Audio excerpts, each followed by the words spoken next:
भगवान श्री कृष्ण को हम लड्डू गोपाल भी कहते हैं, पर क्या आप जानते हैं कि उन्हें लड्डू गोपाल क्यों कहा जाता है? इससे जुड़ा हुआ एक बहुत ही रोचक किस्सा आज मैं आपके लिए लेकर आई हूँ, तो वीडियो को कर दे लाइक और सब्सक्राइब। ब्रजभूमि में बहुत समय पहले भगवान श्री कृष्ण के परम भक्त रहते थे कुंभन दास जी।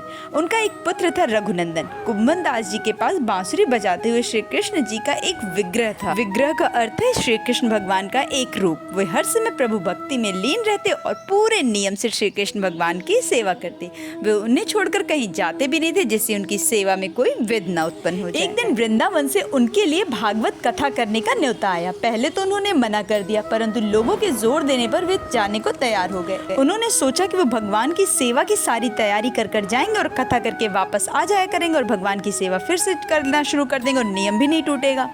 अपने पुत्र को उन्होंने समझा दिया कि भोग मैंने बना दिया है, तुम ठाकुर जी को समय पर भोग लगा देना, और वे चले गए। ये फिर रघुनंदन ने भोजन की थाली ठाकुर जी के सामने रखी और सरल मन से आग्रह किया कि ठाकुर जी आओ और भोग लगाओ। उसके बाल मन में ये छवि थी कि वे आकर भोग लगाएंगे जैसे ही हम खाते हैं। उसने बार बार आग्रह किया, लेकिन भोजन तो वैसे का वैसे ही रखा था। अब वो उदास हो गया और रोते हुए पुकारा कि ठाकुर जी आओ और भोग लगाओ। अब ठाकुर जी से बच्चे का रोना देखा नहीं गया। ठाकुर जी ने बालक का रूप धरा और भोजन करने बैठ गए और रघुनंदन भी प्रसन्न हो गया। रात को जब कुंभन दास जी लौटे तो पूछा, भोग लगाया था बेटा? रघुनंदन ने बड़े ही भोलेपन से उत्तर दिया, हाँ। उन्होंने प्रसाद मांगा तो पुत्र ने कहा, ठाकुर जी ने तो सारा भोजन खा लिया पिताजी। कुंभन दास जी ने सोचा कि बच्चे को लग रहा है भूख लगी होगी, उसने सारा भोजन खुद ही खा लिया होगा। अब तो वे रोज का नियम हो गया था कि कुंभन दास जी भोजन की थाली लगा कर जाते और रघुनंदन जी ठाकुर जी को भोग लगाते, और जब प्रसाद मांगते तो एक ही जवाब मिलता, प्रभु ने तो सारा भोजन खा लिया, ठाकुर जी ने आए थे प्रसाद खाकर गए। अब कुंभन दास जी को लगने लगा कि मेरा पुत्र लग रहा है झूठ बोलने लगा है, लेकिन क्यों? उन्होंने उस दिन लड्डू बनाकर थाली में सजा दिए और छुप कर देखने लगे कि बच्चा क्या करता है।